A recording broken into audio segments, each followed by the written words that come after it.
comment dire, je le prends comme presque une grande plaisanterie, enfin, en sens que c'est, comment dire, c'est une sorte d'amalgame de faits d'observation de l'astrophysique moderne que l'on mélange avec quelques, comment dire, réflexions très correctes sur le calendrier Maya, et on essaye de montrer que ce calendrier Maya était d'une précision incroyable, et en plus prévoyait la fin du monde à la fin des cycles de ce calendrier. Ça n'a aucune valeur scientifique, rien du tout. Et je serais prêt alors tout à fait à m'engager sur un tel chemin, comment dire, de mettre 1 000 € à la banque sur un compte bloqué, si chacun qui croit à cette théorie de 2012, mais aussi 1 500, enfin 1 000 € sur le ventre, et l'instruction à la banque, on donne à celui qui a eu raison. Si c'est la fin du monde, ben, personne n'aura gagné.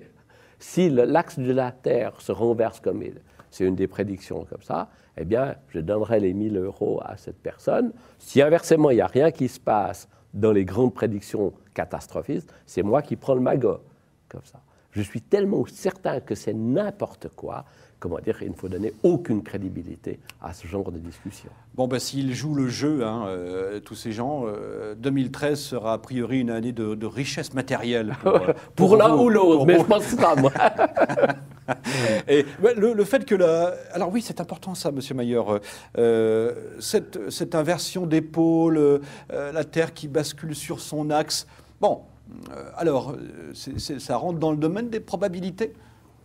Mais comment dire, même à l'échelle des centaines de millions d'années qui sont devant nous.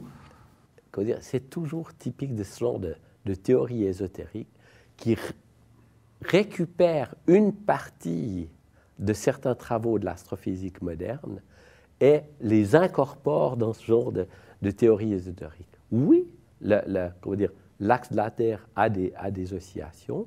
Oui, le champ magnétique de la Terre se renverse, connaît des renversements. Ça a été enregistré, découvert dans les roches terrestres, c'est comme ça. C'est des renversements chaotiques, aléatoires, avec des temps caractéristiques pas du tout périodiques, de l'ordre de quelques centaines de milliers d'années.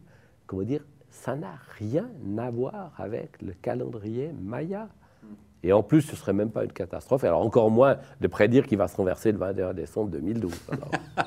Oui, à minuit. À minuit, ou 23h59. Non, au coucher du soleil en Amérique centrale. Bon, enfin, c'était...